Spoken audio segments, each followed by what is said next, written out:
Hi, this is Tara with Handmade by Tera, and I just wanted to show you about my new cotton water marbled masks.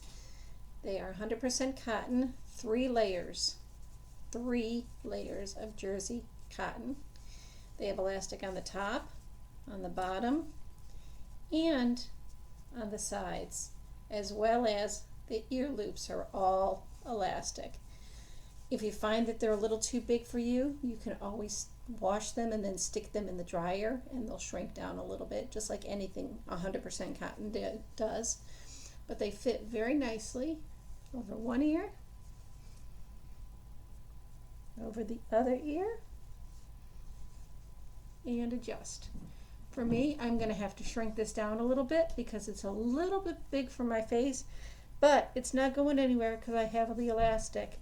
And with the elastic, it'll also help if you wear glasses. It'll keep the fogging from happening because you can put your glasses right on the elastic. And aren't they adorable? They just turned out so cute. And another thing I like about them is that many of them are reversible. You've got the strong the printed side, and then this was when I pushed it all the way in, and that was the residual that ended up on the back, which I thought turned out really cool. But these are my cotton water marbled masks. Hope you give them a try.